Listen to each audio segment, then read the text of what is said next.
Algebra is one of the greatest things that we have in this world. But what is algebra, some of you may ask? Well, algebra is a branch of math. It is usually the math that you learn in middle school or your early years of high school. Why is it so important though? Well, learning algebra makes you think more logically and smarter in your everyday life. A lot of the things that we have in this world wouldn't be possible or even exist if we didn't have algebra. So, who should we thank for coming up with this great concept? Well, the person that we should thank is our great Muslim brother, Muhammad ibn Musa al-Khwarizmi. Al-Khwarizmi was born in 780 in East Persia, around where today is known as Uzbekistan. He lived during the Abbasid Caliphate. Al-Khwarizmi was very smart from his childhood, mashallah. His interest though was especially in math. Historians say that Al-Khwarizmi moved to Baghdad when he was very young to gain more knowledge, since during that time Baghdad was very good in education.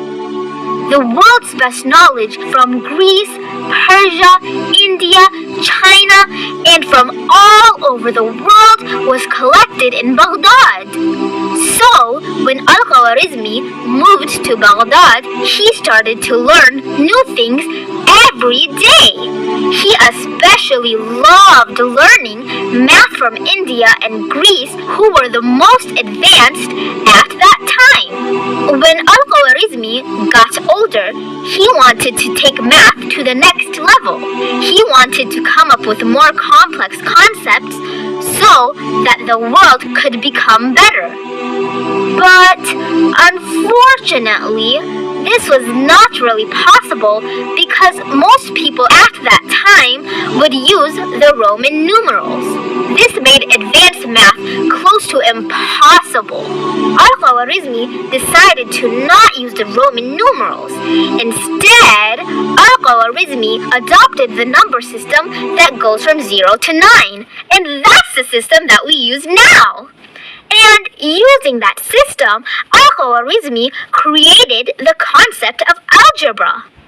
Algebra really took math to the next level, but a lot of people were against Al-Khwarizmi's idea because they were scared of trying something new and changing the concepts of the past. They didn't want to change the whole system of doing math because it could harm them if Al-Khwarizmi's concepts were wrong. Al-Khwarizmi knew this, but he knew that sometimes you have to take a leap of faith to make the world a better place. So, after Al-Khwarizmi did a lot of experiments with his concepts of algebra, around 830, Al-Khwarizmi wrote the book Kitab al-Mukhtasir fi Hisab al-Jabr wal-Muqabala, which means the brief book on calculation by completion and balancing. This was the first algebra book, and it explained and introduced many things.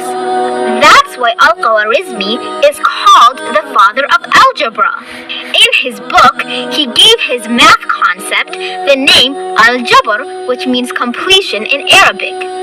Later, in the 12th century, this book was translated into Latin, and the translator changed the word Al-Jabr into algebra. The translator also changed Al-Khwarizmi's name into Al-Khwarizmi, and this spread all over Europe. And that's how we got the word algorithm and algebra, and got the great concept of algebra to spread all over the world.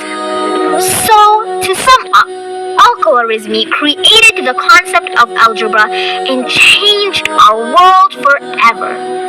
Without algebra, we wouldn't have computers, phones, advanced machines, modern engineering, and a lot more other things. Let's all thank Muhammad ibn Musa al-Khwarizmi for the great difference he made in this world by asking Allah to give him the highest place in Jannah.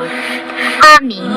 And next time, when you see or hear about algebra, remember that it's because of our great Muslim brother, Muhammad ibn Musa al-Khwarizmi. Oh, and if you have any other Muslim heroes or inventors from the past or from our present time, please let us know in the comments